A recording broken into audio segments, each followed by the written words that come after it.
this up today. I want to tell you that I was elected in 2012, the same year Ron DeSantis was elected to Congress. A lot of people don't even remember that he was in Congress for 6 years. And I think this is why, one of the reasons he appreciates that we've got 3 branches of government, not 4, because he served in two of the branches of government. But when I first got elected, one of my first votes was against John Boehner. And he was from Cincinnati, and I'm from northern Kentucky, so it was all over the news, and I was pretty well hated.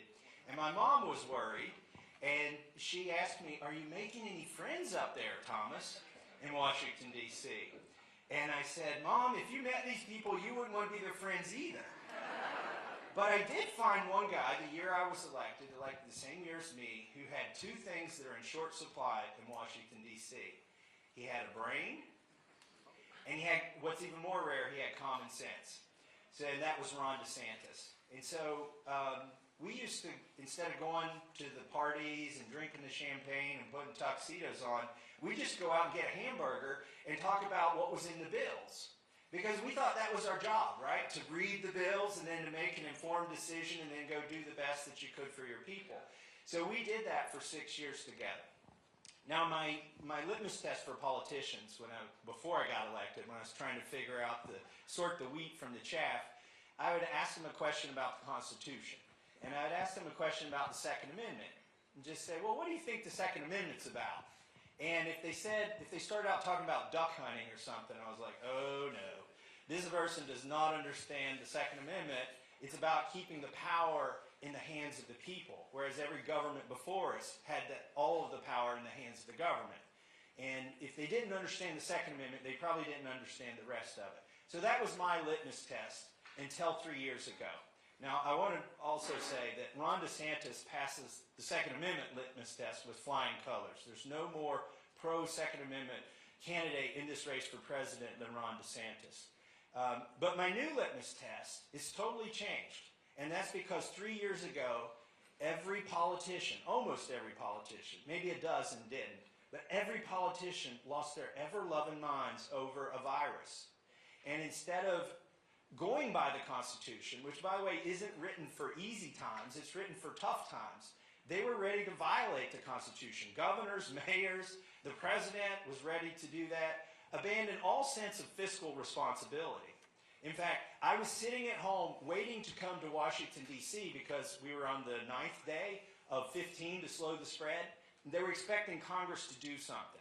Well, what they announced to me was that I should stay back in Kentucky. They were going to spend $2 trillion by unanimous consent.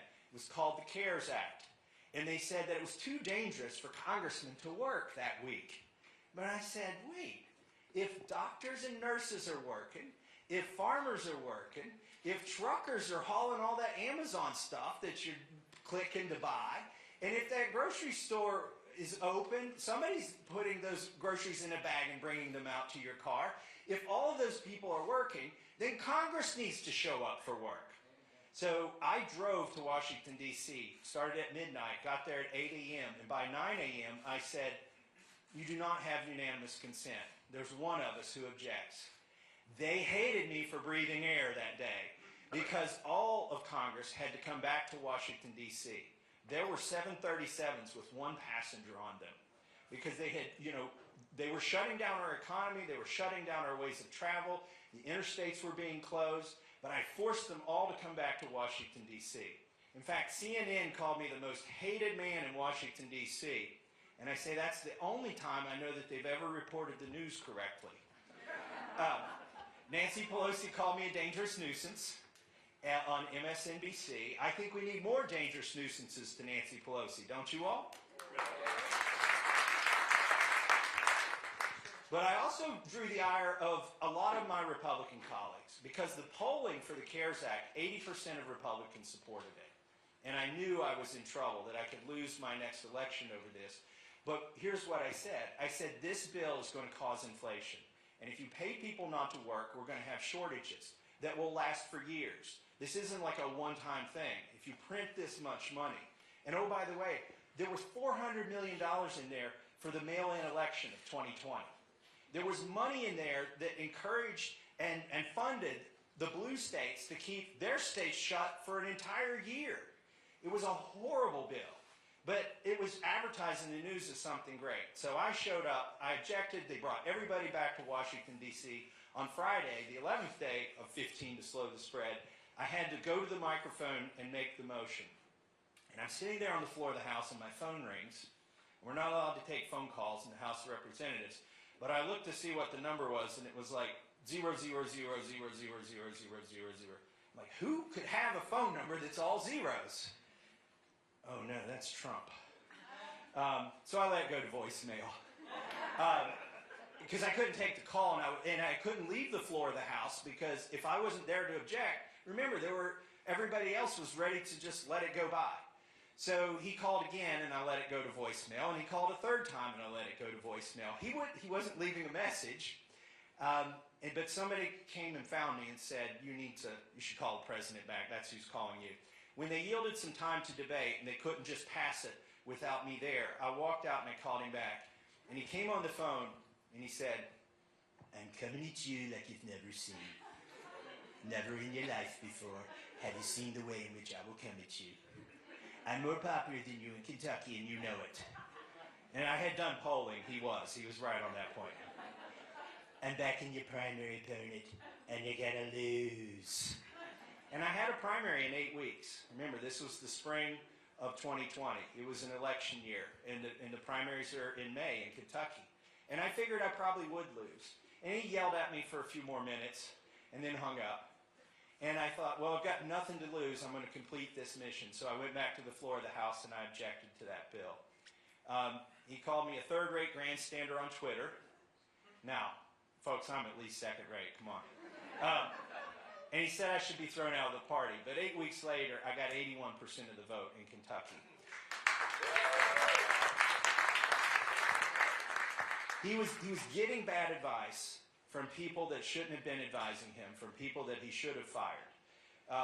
Because, you've got to surround yourself with good people. But contrast that with somebody else who called me up. I got another phone call from Florida. This was a little bit after that had blown over, but I still didn't have any friends yet. And I took it. It was Governor Ron DeSantis, my old friend from Congress, who'd become a governor, and was watching the news and saw that I was the most hated person in Washington, D.C. Well, he was becoming the most hated governor in the country, at least by the president and by the media. Now, the people who got to go to the beach and keep their stores open and didn't go bankrupt because they didn't have their economy shut down, they liked him. But overall, he was very unpopular for making that decision early on before the other governors did to open the economy. And he said, keep it up. What you're doing is right, and I'm doing the same thing here in Florida. We cannot shut our country down over this. I'm going to make sure our kids go to school. I'm going to make sure that all of these small stores stay open, because this will bankrupt them if we don't. And he said, I know it's unpopular, but it's the right thing to do, and maybe in 2 years, people will see that we were doing it for the right reasons. And I thought to myself, this isn't a politician who's thinking 2 years ahead when it could cost him his next election, but he's thinking 2 years ahead. Most of my colleagues can't think past lunchtime. And I thought, I hope this guy runs for president someday, because that's the kind of leadership where you don't just go with the flow, where you don't bow to the pressure of the moment, and you're not kowtowed by the media. So that's when I decided I was going to support him with every fiber that I have in me. Now, I have the honor of introducing another of Governor Ron DeSantis' friends. I'll introduce him this way. Freedom Works and Heritage and Club for Growth, they're conservative organizations that give you a scorecard when you're in Congress based on your votes. And I get like 95, 92% on these scorecards. I say that's not too bad to have 92% from the most conservative organizations rating you. They're only wrong 8% of the time. But that's a joke. Chip Roy is a congressman from Texas who is at the front leading the charge in Congress on policy to secure our border, because he lives only 100 miles from the border, and he's seen how it's affecting our country. And he's also a guy who doesn't get 92% of these scorecards. He gets 100% on these scorecards. So I introduce to you the most conservative member of Congress, Chip Roy.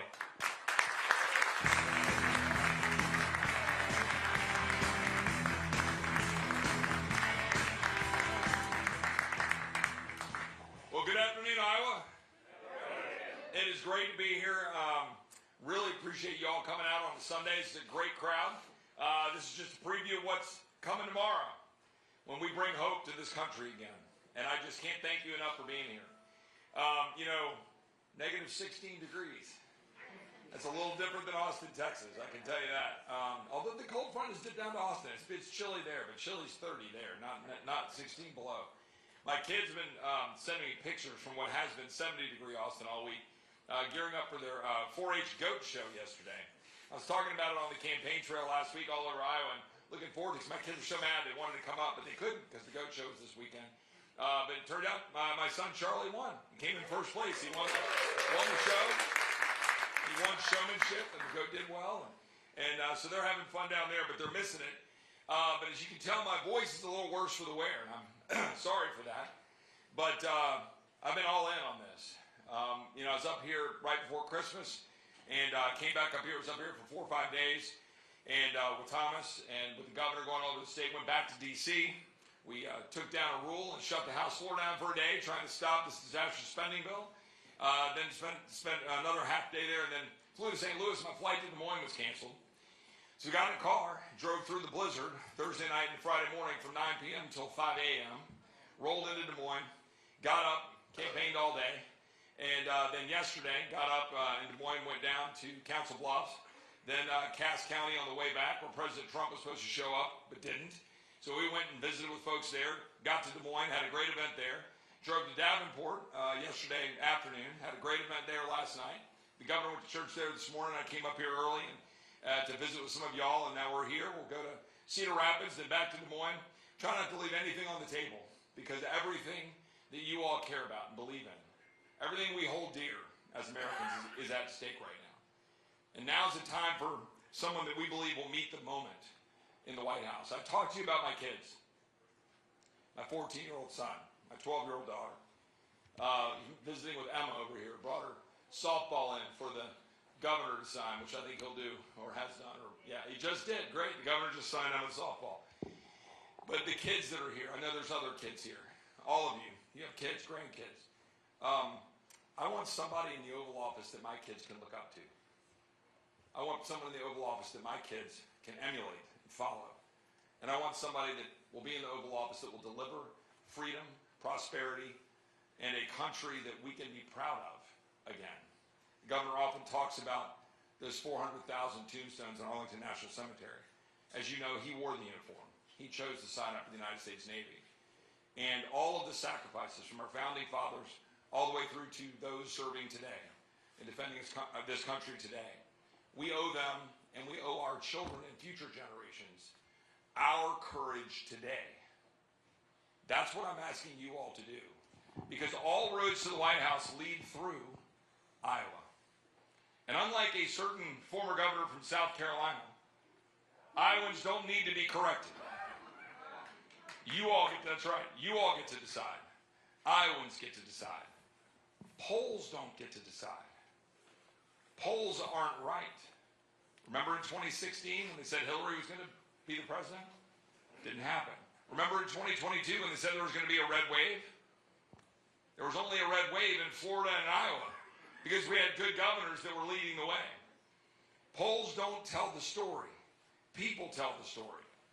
The reason my voice is raspy, the same reason that, you've seen us going all over the state, is because Governor DeSantis is working hard for your vote. He's working to earn your vote. And that's what we expect of our leaders. We want them to come talk to you and to earn it. We do not coronate people in this country. We do not anoint people. Nobody just gets the job by default. And the record matters, okay? I want to be very clear. I supported President Trump in 2016 and in 2020 after I had campaigned for Ted Cruz in 2016, which a good chunk of Iowans agreed with us and sent a victory for Ted Cruz. But I supported proudly President Trump challenging the swamp, coming in to shake things up. And he did. He came in and shook some things loose, and that was good. But now I believe in my heart, and as someone that is in the trenches fighting in Washington, we need someone who can serve for 8 years. We need someone who will take this country forward. We need someone who will get us looking ahead instead of looking backwards. That's what this country needs more than anything in the world right now. When I campaigned in 2018, when I first ran for Congress, I campaigned on 5 things. I campaigned on securing the border of the United States. I campaigned on restoring healthcare freedom, meaning giving you the choice of your doctors instead of insurance bureaucrats telling you what your healthcare is supposed to be. I was a cancer survivor, and I wanted to make sure that we could go to the right doctor as a cancer survivor. I campaigned on balancing the budget of the United States and stop spending money we don't have. I campaigned on making sure our military has a clear mission, the tools to carry it out, and the care when they get home. And then I campaigned on getting Washington the hell out of our lives. Those are the 5 things that I campaigned on. And those 5 things have driven everything I've tried to do since I've been in Washington. Killing bills on the floor, things like Thomas describing, going after trying to stop the CARES Act, trying to stop what was going on with Anthony Fauci, trying to hold members accountable, the speaker's fight last January, different things we've been doing to try to make Washington work for you again. But we need leadership in Washington to get that done. Go down those lists of 5 things. Like, this is game time, right? This is decision time. Tomorrow's game day. A lot of you have already decided, and you're here to show your enthusiasm and support for Governor DeSantis. Some of you are on the fence. Some of you are undecided. People watching this video, some of you might be undecided. Go down that list of 5 things. If you agree with me, those are 5 really important principles we might need to deal with as a country. Let's talk about the border.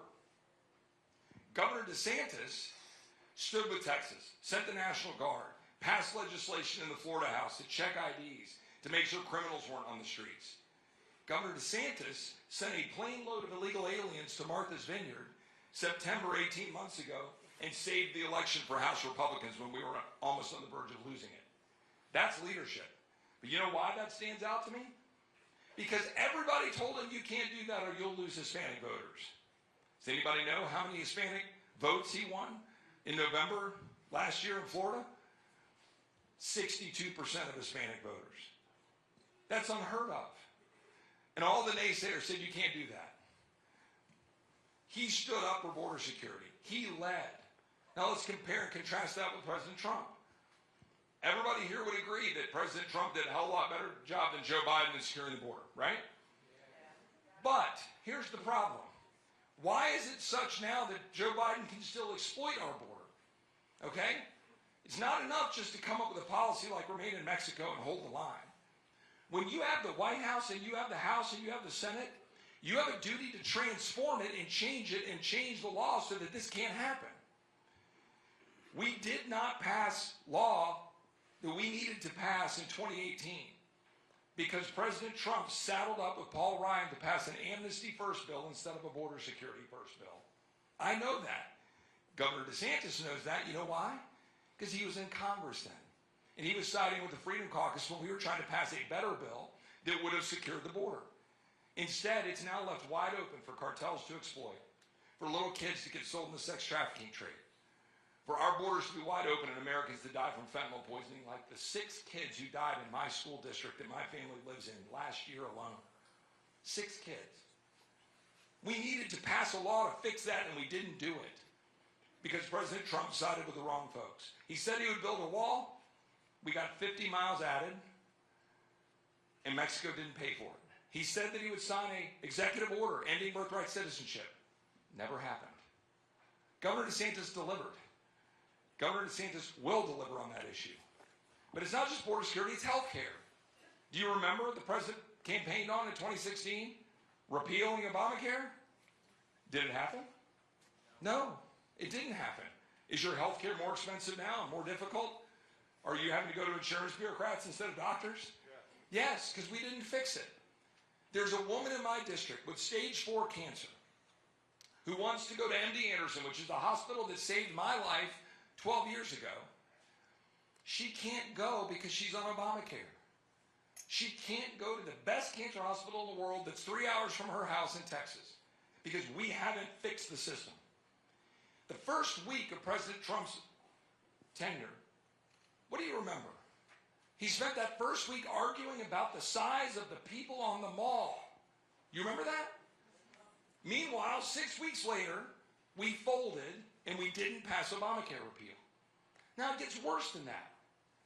Guess what? He empowered Anthony Fauci to shut down the greatest economy in the history of the world, as Thomas just described, leaving us with $8 trillion of debt, children behind, children masked in the corners of our schools shut down, nurses fired, men and women in uniform who lost their job, and an enormous number of mail-in ballots that were then distributed because we shut everything down, and then 2020 happened.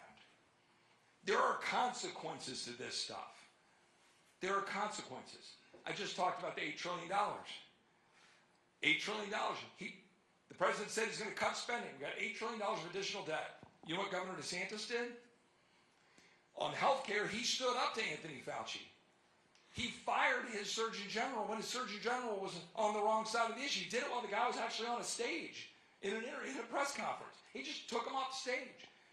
Put somebody in place, fought Anthony Fauci, opened up the schools, fought the vaccine mandates, created an economy where people would move to from all over the country, and was a beacon of hope when this country was shut down and needed hope. And he stood up just like Governor Kim Reynolds did here in Iowa, and I'm so proud she's been out on the stump campaigning for Ron DeSantis.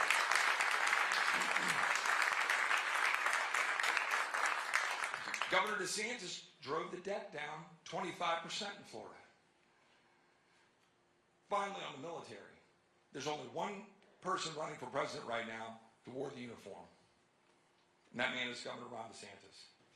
He will stand with our men and women in uniform. He will make sure that if they're deployed, they have what they need to win and then come back home. With all due respect to the former governor of South Carolina, the time for endless wars is over. We need to make sure that our military, when they're deployed, are used forcefully, quickly, and they come back home with a clear mission so that we can make sure we're protecting our people and our interests, not serving as the world police.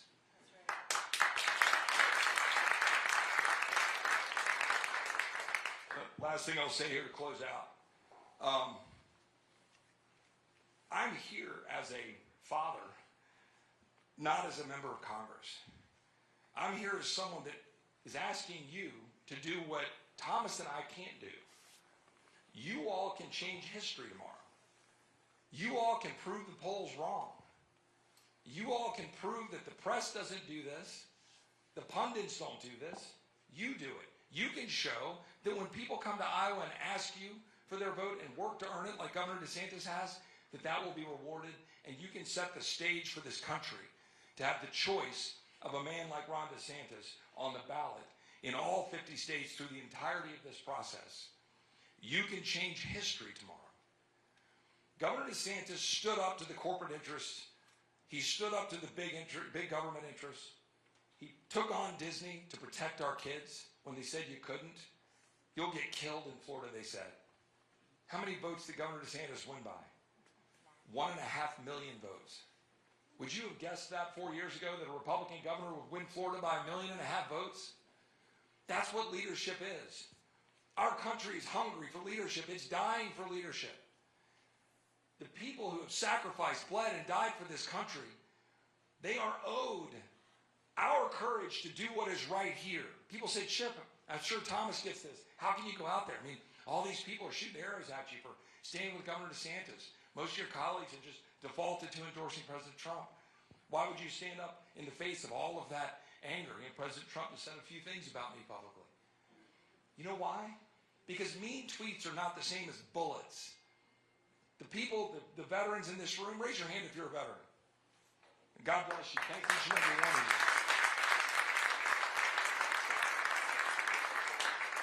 You guys and all of the people that stormed the beaches in Normandy and all the guys and gals that have served over in the Middle East, every person who's worn a uniform, you guys have faced the challenge of bullets coming at you.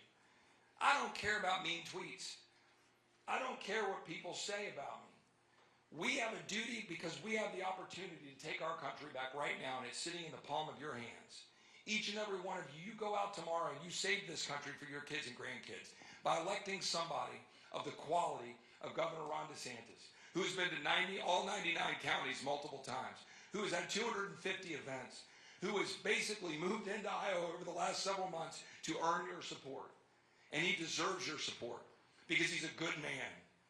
Put somebody in the White House again that we can believe in, that we can put our faith in, that we can be proud of for our kids and grandkids, and who will deliver for the United States what he has delivered for the state of Florida, my great friend, Governor Ron DeSantis.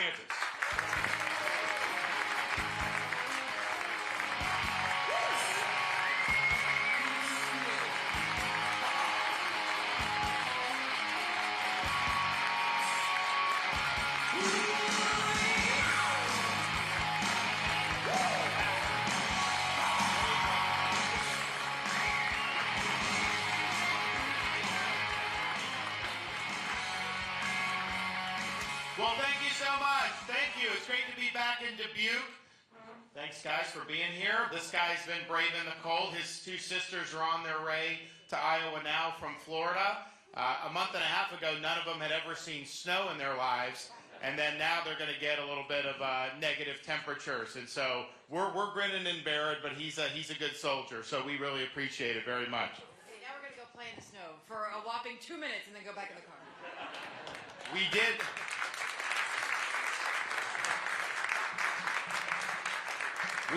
We did do a snowball fight when we were in Des Moines when it really first came down. He pelted me a couple times. They just looked at me. He's like, "Daddy, it is too cold. We got to go back inside." So we did. Thank you for coming out. I'm so excited about y'all being here in spite of the cold and your commitment to participate in this process and make your voice heard. You're never going to have an opportunity to have your vote count in a more meaningful way than what you will have tomorrow. And if you go out and caucus for us, and if you bring 4 or 5 other people with you, that's going to pack a huge punch. It's not going to be that many people in the grand scheme of things that are going to participate in this, and it may be significantly less than what happened last time. So your vote matters. This is meaningful, and none of the stuff that the media or any of that stuff, none of that matters. It matters about who's turning out to vote, and we have the best organization that's ever been put together. We've been at people's doors. We've been doing events. We've been garnering a huge amount of support. And now it's time tomorrow to bring it to fruition. And then you also have a lot of people who haven't made a final decision yet. And so if you're one of those here today, I hope after this that you commit to us and come out tomorrow and help us. But we have the ability, here in Iowa, you have the ability to change the trajectory of American politics. And I'm asking for your support. One thing I can tell you in Florida, when I ran for governor in 2018, the first time I had a primary, I will to this day have people come up to me who didn't, and I won the primary pretty big, but they'll come up to me who didn't vote for me in the primary, and they'll say, "Yeah, that was definitely a vote I'm glad I got wrong on that one. You've been a fantastic leader and governor." And then even people that have voted for me would say, "I knew you would be good, but man, you've done so much better than anyone could have possibly imagined." Don't you want somebody, instead of over-promising and under-deliver, that'll actually make big promises, meet those expectations, and even over-deliver on his promises? That's what I'll do.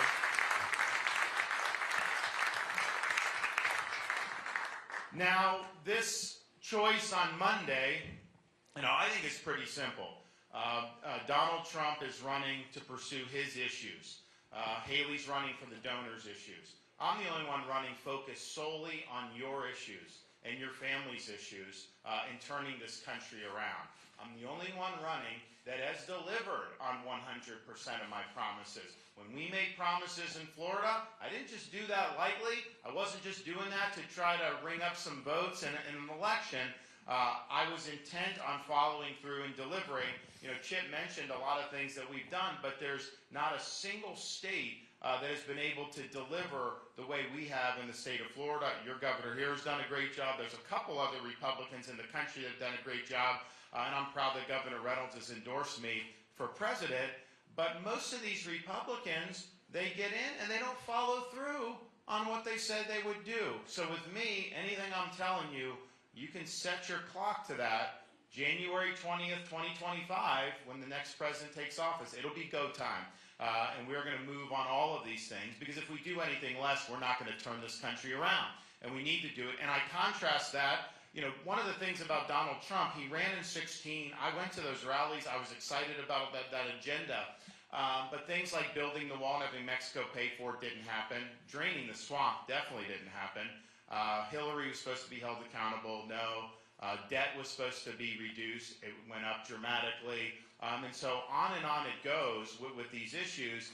And he's running now on the same stuff second time around. So if he wasn't able to do it the first time, why would he be able to do it if he could even get elected in the second time? With me, you know, we'll go in and we'll get all this done. Especially when you talk about things that the president can do unilaterally, and Chip mentioned the whole birthright citizenship. You know, he promised to do an executive order on that. All he had to do was sign the order. 4 years, just sit at the desk and sign, and he didn't do it. And now he's running saying he's going to do it this time.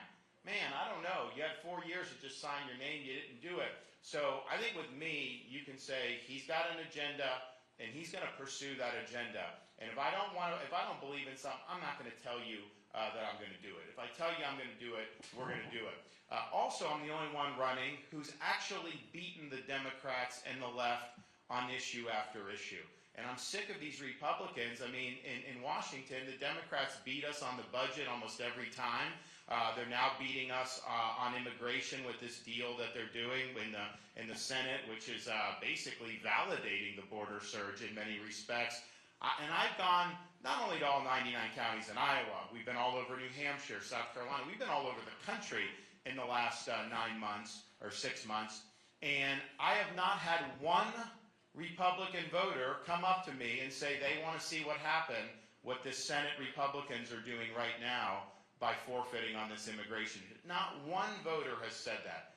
Every voter has said the opposite, that they want to see the border secured, that they want illegal aliens deported, that they want a border wall, that they want to see the Mexican drug cartels held accountable. That's what I see. And yet these guys, it's like they run, say border security, less spending, all this. And it's like Lucy with the football. Charlie Brown comes, they move the football, and it's the same old song and dance. I represent a threat to business as usual in Washington, because I'm not going to let them get away with that. If they're making promises to you as Republicans, we're going to hold them to those promises. We're going to make sure that we're doing what we told the people that we would do. And that means you got to win some of these big battles. In Florida, we've won the battles. We beat the teachers' unions by doing universal school choice. We beat Fauci on COVID. And just think about what happened under Trump's administration and then into Biden. Florida was really the leader in dragging the country out of lockdown and stopping the mandates and doing the things that were so destructive to this country. And a lot of the inflation and interest rates that you see now, the seeds were planted in March of 2020 when they shut the economy down and started spending money like Thomas objected to at the time. So we actually took on those battles and won those battles. And as president, I'm going to bring a reckoning to all these people who were involved with this COVID stuff, because they hurt this country. They lied to the people of this country. And we need accountability so it never happens in this country ever again.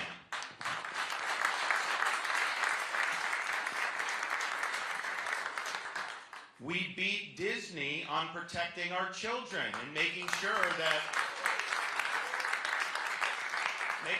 we're not teaching a first grader that they can change their gender or that they were born in the wrong body. We stood up for the rights of parents, and we won that fight. We beat Soros on crime by removing these radical left DAs who weren't willing to enforce the law. We beat the left on banning China from purchasing land in Florida. We don't want them buying our farmland. We don't want them buying land near military bases or critical infrastructure. And we beat the Democrats on election integrity. In Florida, you have universal voter ID, no ballot harvesting, and we count the votes and report the results on election night. Imagine that, just like it used to be.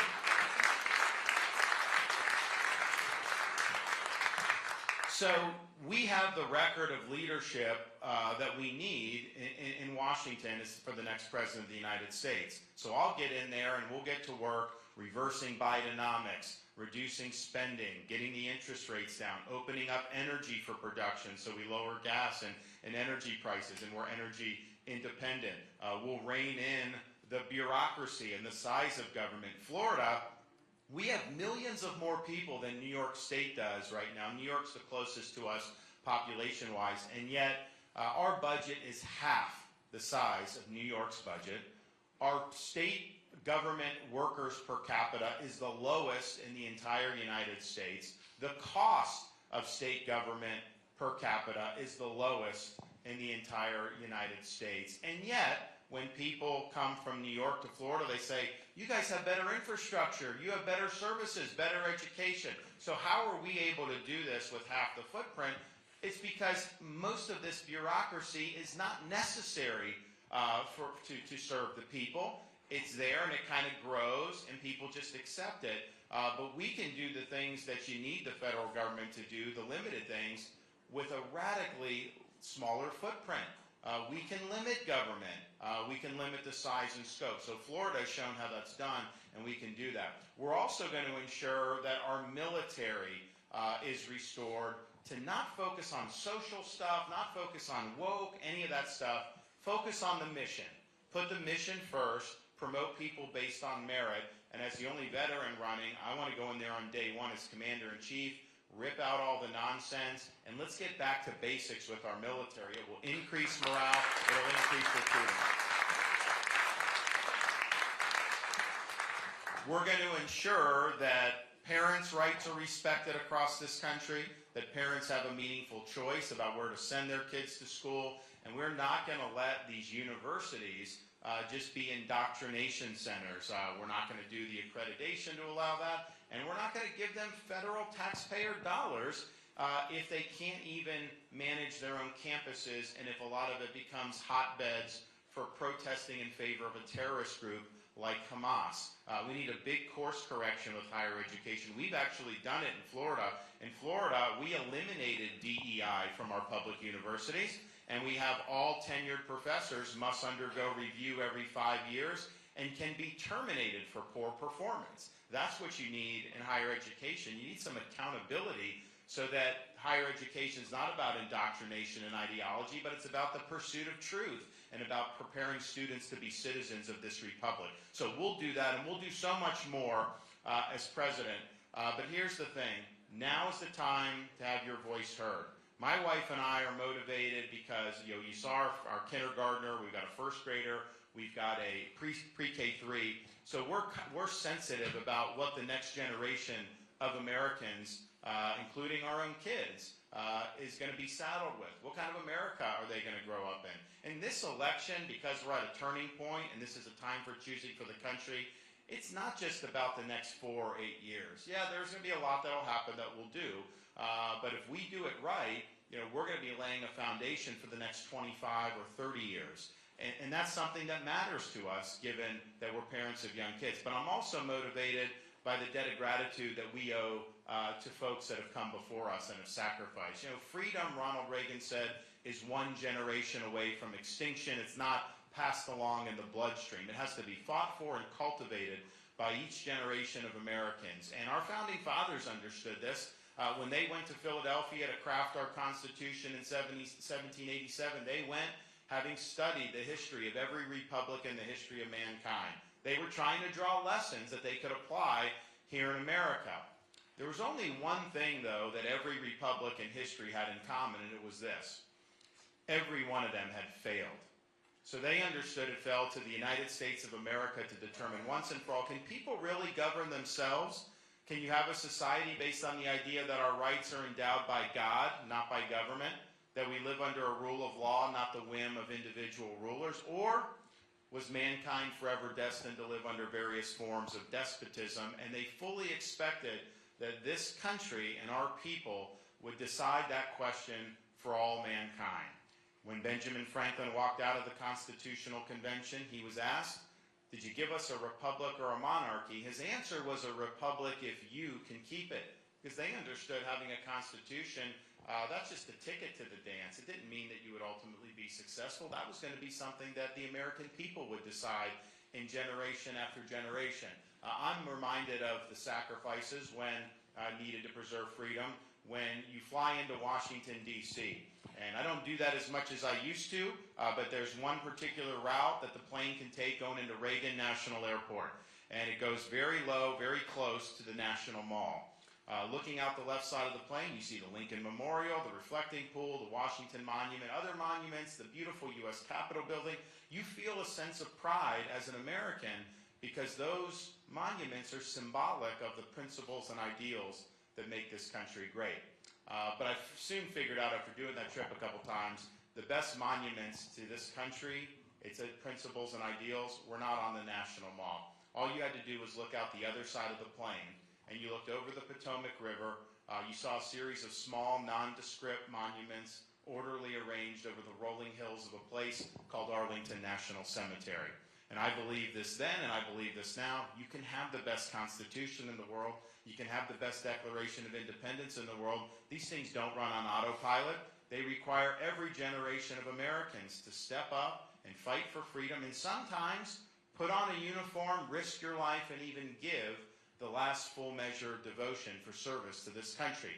Now, in this political season, we're not called upon to make sacrifices of that nature.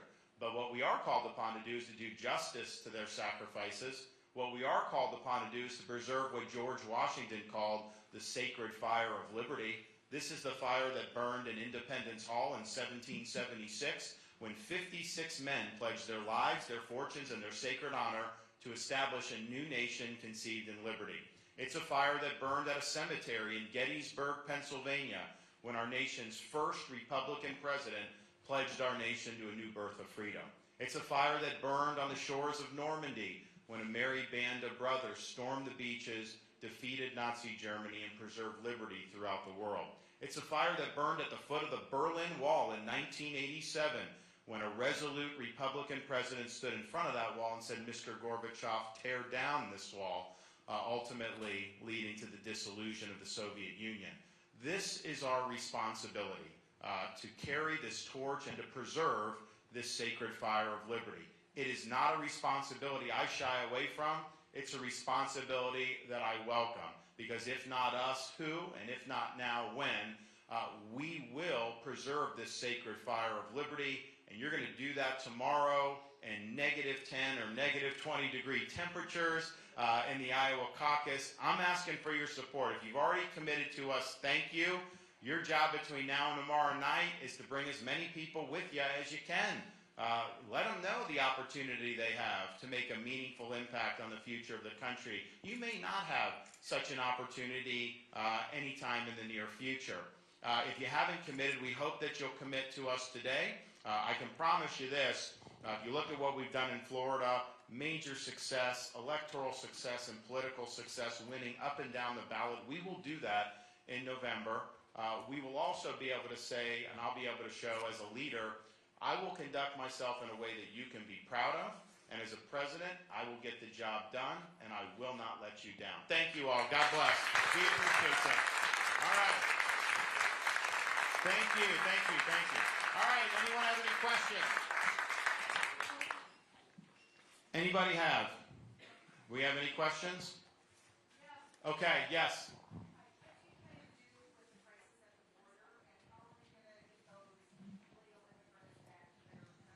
Great. So what we're going to do is day one, we declare it to be a national emergency.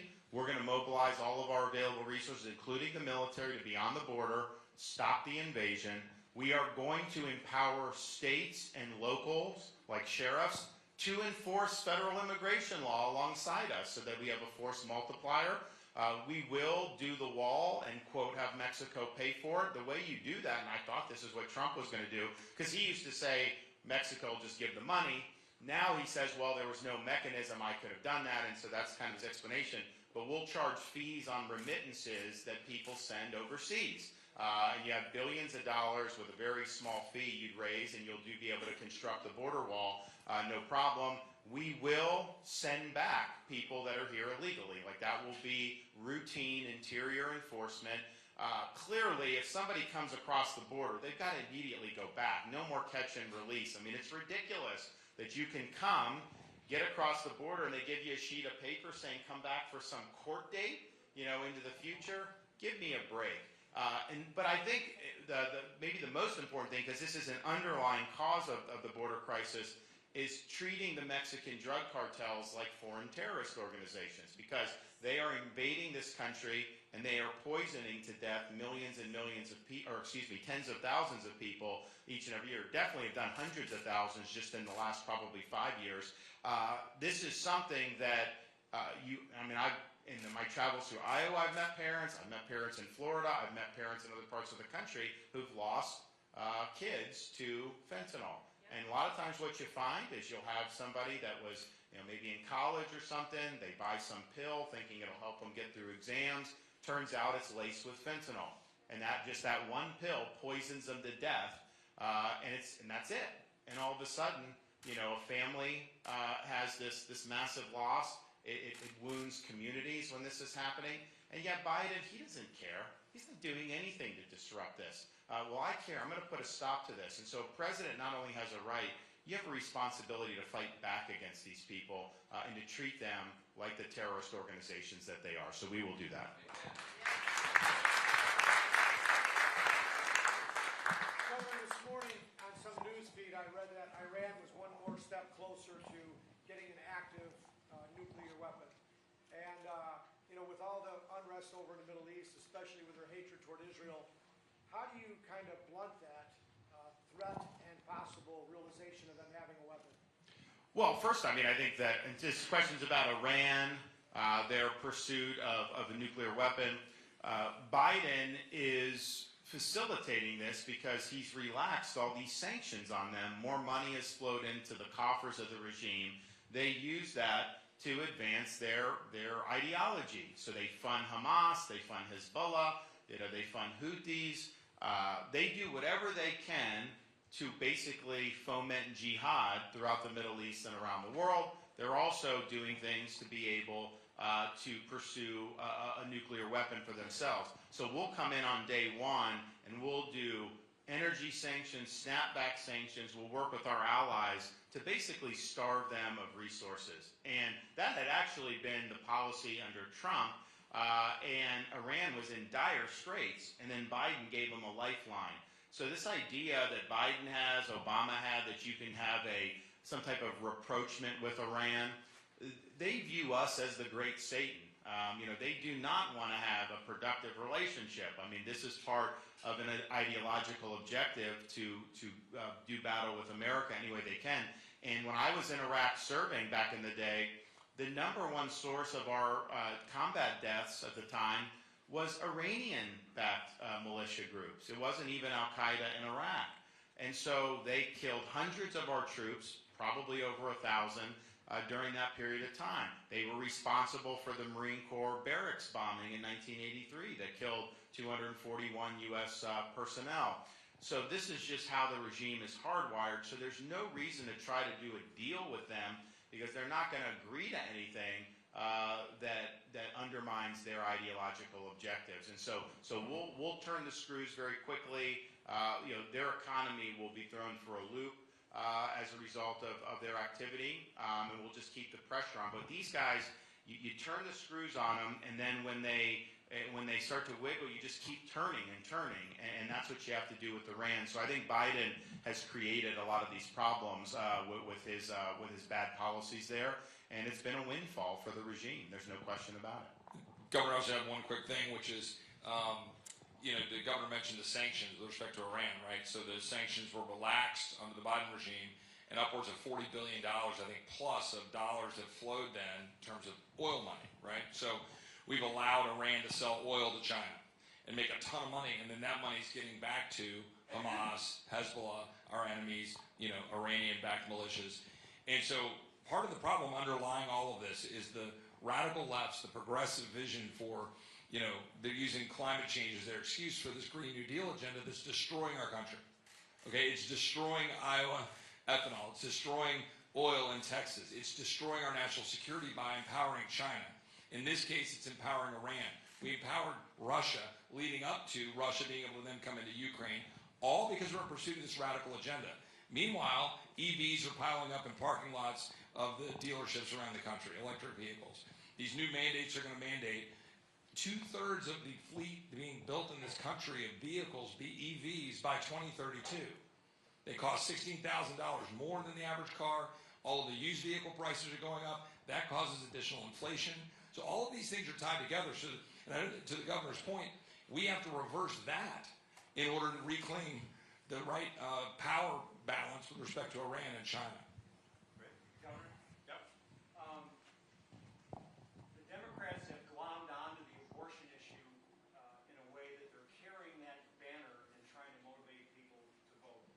Pro-life Americans in this country realize that the last thing the abortionist does for a woman who is driven to abortion by poverty or an abusive partner or no money or worry about her education, the last thing the abortionist does for her is put her in her car in the parking lot and she drives off.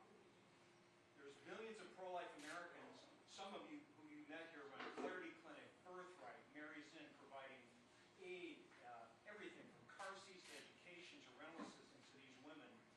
And what can you say that you can do as president to help the pro-life centers? And there was an article in today's newspaper, a national article, where Biden is trying to defund the hundreds of pregnancy resource centers in this country. And pro-life Americans want to be able to say, yes, let's protect the unborn. It's a two-pronged thing. Protect the unborn and give real help to women because they deserve better than abortion. What can you do as president to carry that banner? Well, great. Well, thanks for that. So one of the things, my wife, who I think is having a snowball fight with Mason, but she, as First Lady, has spearheaded an initiative called Hope Florida.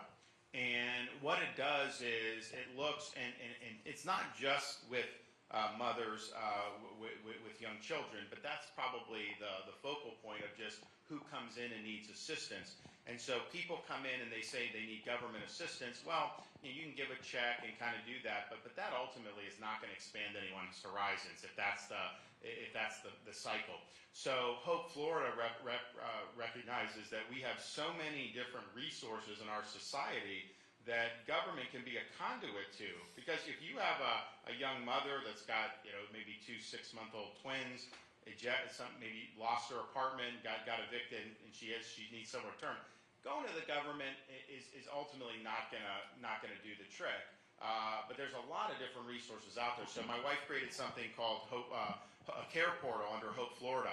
So we've recruited churches to be involved who want to be involved, charities, businesses, individuals. So what happens is if somebody goes in, they need assistance, they can still get whatever the government has, but that will then go out to all the people that are part of the portal. And what you find is, the churches will come and help somebody.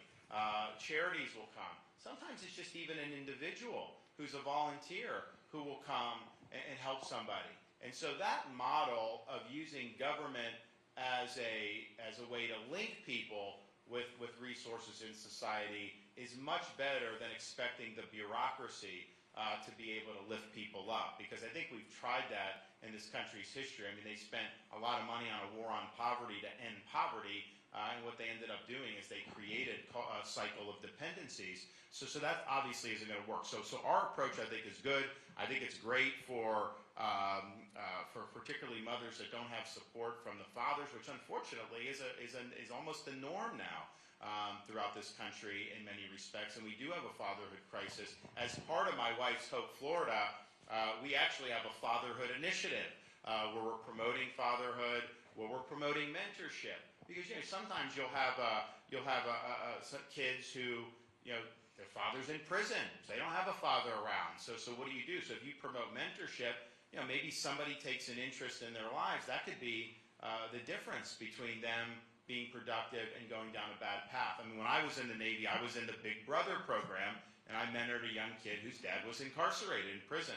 And, we did it, and then he ended up, as he got older, he chose to join the Navy and was very productive.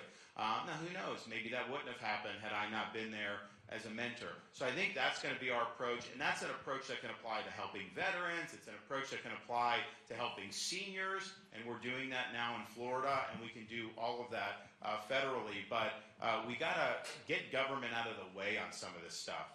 Government ultimately is not the solution to all these really complex issues in society. So thank you. Yep. What is your vision for the future of Social Security? My vision is that it's a reliable and dependable program for people that have paid into it their whole lives. Sometimes people will say that it's an entitlement, but the reality is every paycheck you ever pull your entire life, you get taxed for Social Security. It doesn't matter how little you make, you're getting taxed for it. I mean, I remember the first paycheck I had however old I was, 15, 16. I was like, wait a minute, where did all that money go? And they're like, it's FICA. I'm like, FICA? I'm like, man. And so, but you do that. And so people do that. And so by the time they end up, in retirement, it's not like they're just asking for a handout. I mean, this has been something that they've had to pay into for a long time. Congress, over many years, many decades, Social Security used to receive way more in FICA than it would pay out, but Congress basically would spend it on other things, and they'd write an IOU. So that's why you have now the money coming in versus the money coming out. They're not generating those surpluses anymore. So some of this is just on Congress. But seniors now especially are in situations where prices have gone up, and if this is your sole source of income, your cost of living adjustment is not keeping up with the increase in cost. That's just the reality. We know that. So I think getting inflation down, because you're better off with stable prices and a lower COLA, your dollar will go further than with rising prices and a rising COLA, because the COLA is never going to keep up with the rising prices. So getting inflation down, getting interest rates down, that'll be good for Social Security. Obviously, it'll be good for the economy writ large. So that'll be probably one of the top priorities that we have starting January 20th, 2025. Yes? Ever since the Hamas-Israel war started, anti-Semites across the country have been revealing themselves left and right, and especially among college and high school students, they're getting more aggressive and harassing Jewish Americans. Recently, about a few weeks ago, they released balloons into JFK Airport and then blocking roads. And most recently, last night, they reached the White House lawn. So, President, how do you plan on handling those rioters and protests in support of terrorist organizations like the Hamas that moved? Well, great. Well, I mean, your name is? Rian. Excuse me? Rian, I'm a delegate. I've been met before. I'm a delegate. Okay, yeah. All right, see, I can't. It's hard to see in your light. I think there's two things to this. There's kind of the post-October 7th rise of anti-Semitism, or maybe it was just more the unveiling of the anti-Semitism that was already there, and then also just rioting and all that. So when we had the BLM riots in summer of 2020, we started to see what happens in Minneapolis. I called out the National Guard in Florida immediately. I activated state law enforcement. We work with all of our communities. We said, you're not burning down cities in Florida. And you know what? It didn't happen because they knew they were going to be held accountable. But we also saw what was going on, and so we did legislation, anti-rioting legislation. People that riot, loot, or engage in mob violence do not in Florida get a slap on the wrist. They automatically go to jail when they're doing this, because you can't have public disorder like this, people's businesses being burned down.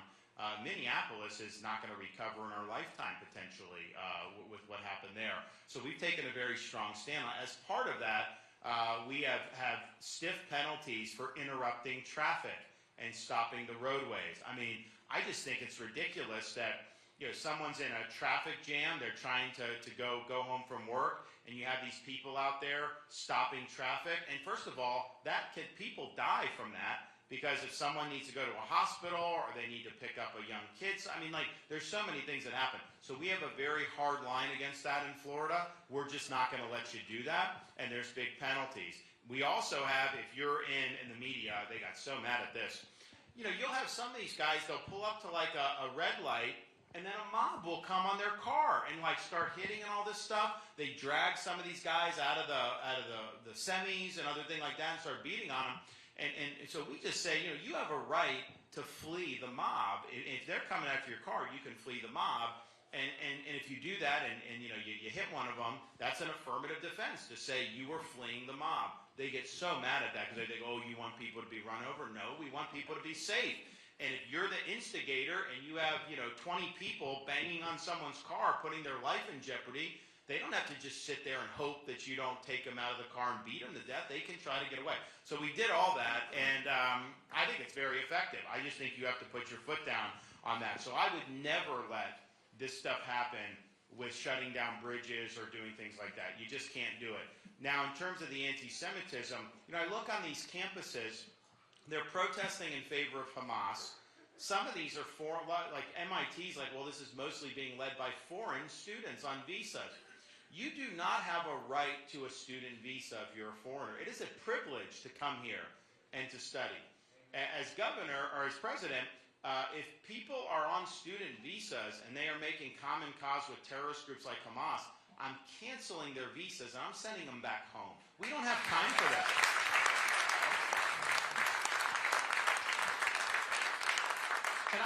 And we should have more of those slots for Americans, period, even apart from this, but we're not going to put up with that. We will use the Justice Department on civil rights stuff to hold these universities accountable. Look, it's any religious or ethnic. It's not just Jewish, but right now the Jewish students are being treated in ways where they're not even safe on campus, and that's a failure of those universities. So we would hold them accountable. I just did an announcement in Florida that we have requirements to transfer into our state university. You got to have 2 years somewhere else or certain things. We basically waive those requirements for Floridians who are going to school out of state and are facing some type of religious discrimination, that they can come in and we waive those requirements and they can transfer. Now, it's not limited to Jewish students. It can be anybody, but obviously that's very sensitive of what's happening there, so they can come, they can do that, and I think that that's what you have to do. You got to step up and make a difference. So you can count on me to be a president. When we have problems, we'll lean into them and we'll solve them. So I was going to add one thing. It matters who's in the White House leading in terms of the bully pulpit. It matters a lot, and you want somebody like Governor DeSantis who's done it in Florida. So take, for example, last 2 or 3 issues, the issue of life. Governor DeSantis didn't shy away from working with the Florida legislature to get a heartbeat bill enacted, just like Governor Reynolds did here in Iowa. He stood up, and meanwhile now President Trump, he's out there saying, oh, that was a bad idea. That was terrible. He's out there literally criticizing Florida and Iowa for having done it at the state level as the Supreme Court gave to us, right? And second, on Social Security, meanwhile, you have Nikki Haley, who said, literally in front of her own campaign banner, got up and said we should raise the retirement age, and now she'll go out and she'll say, oh, I never said that. That's not what you need leading the charge on this. And with respect to the issue you just raised, when Governor Haley was at the United Nations as ambassador, what did we do to stop UNRWA, that's the United Nations program for refugees, that the dollars flows to Hamas, millions of dollars going to Hamas? That didn't stop under her watch, the United Nations. It matters. Meanwhile, Governor DeSantis has long supported legislation that I have to completely defund the United Nations. We shouldn't do that. So we need that kind of leadership in the White House. Last question, Mr. Chairman. We have time for one more question. Yeah, Governor, we live in a divided country. What is your approach to working with the opposing party? Because as was pointed out earlier, we live in a country that has 3 equal branches of government, and you can't do everything yourself as the executive. So what is your approach to working with the opposing party? Yeah, well, look, I think that you've got to find a way to deliver results. And, in Florida, we won such a big victory. We have super majorities now, Republicans, but we didn't have that when I started. We have it now. And you have to look at what the terrain is, what you have to do with Congress, what the impediments, roadblocks are with the courts, what pressure points are out there. And it's not just you decreeing this. You're one head of one branch in a constitutional system with checks and balances. So if I have something I want to get done, I've got to find a way to effectively navigate it through all those different pressure points. Now, some will be easier than others, and there's certain things that the other side probably wouldn't work with us on. There are things now that have gotten to such a fever pitch like the border. I think they would have to work with us on those because people are fed up with it. We can't handle. They're shutting down schools in New York City and making kids stay home so they can use the school to house illegal aliens. How is that something that's good for this country? So you got a lot of liberal voters that are looking at that like saying no. So, and then there's other things you just have to, you have to beat the other side. That they're different, we have a different view, and you got to win the battle. I mean, so for example, school choice. We did the biggest expansion of school choice in the history of the country. Obviously, the teacher union was opposed to that because they don't want there to be parents to have meaningful choice. They want to have a monopoly. So we fought the fight and we won the fight. Now what happens is no one will run in Florida saying they want to dismantle our choice programs because we've got too many kids and families that are benefiting from that. So we've shifted kind of the terrain underneath at that point. But the way I view it is someone agrees with me 60% of the time. It doesn't mean they're my 40% enemy. And heck, even somebody that disagrees with me most of the time, if there are things that we agree on and that you're willing to work in good faith on, you can have a battle on one issue, you got to turn the page and go to the next issue. I don't take this stuff personally. I mean, this is just the way this is. People attack you. That's just the nature of it. But I understand that's just kind of the way it works. And so I don't do it personally. I understand this is a business. And so then the next issue comes. May have had some turbulence with someone in the past, but if they're willing to look forward and do things, then I'm willing to do it. And we'll get things done. But ultimately, you're judged based on the results that you can produce. I think that's what leadership's all about. I don't think it's about showmanship. I don't think it's about entertainment. I don't think it's about, just bravado. I think it's about the country's going in the wrong direction. We can't keep accelerating this decline. We certainly can't be content with just managing the decline. We've got to reverse the decline, and we got to get us on a different path. And I'm going to use every tool at my disposal that I can do to be able to bring that to fruition. We were able to do it in Florida in ways people didn't think were possible. A state is less entrenched than what we have in D.C. I mean, you have an entrenched bureaucracy. You have a lot of power that's accumulated in a lot of these agencies. And you got to have a president that's very disciplined and focused about how you navigate all that stuff, because there are a lot of landmines up there where they're not going to want you to succeed. Donald Trump got tripped up by a lot of those throughout his presidency. I think any president going in is going to face that. I think I'm the best candidate situated to be able to navigate that effectively so that we can deliver results for you. All right, so we thank you for coming out. If you've committed to us, God bless you. If you haven't, we ask that you do it. You can sign up with us, even if you just verbally let us know. We built a great army here. Tomorrow's going to be fun for us. And I love when the media and stuff. I would much rather be an underdog. That's how I've done every race that I've ever been in governor. And even when I won big, people did acknowledge I was going to win. But they were not predicting I was going to win by 1.5 million votes. And we knew that we had the wind at our back. So tomorrow's going to be good. You guys have it within your power to really make a difference for this country. And I think it'll be very refreshing to see that. And I can tell you this, you won't regret caucusing for me. If you do that and we get on our way, as we get this done for the country, you'll be able to look back and be proud that you went out in negative 20-degree temperatures and stood with me. And if you're willing to do that, if you're willing to brave the cold for a few hours tomorrow for the Iowa caucus, I'll be spending the next 8 years fighting for you and fighting for this country. Thank you.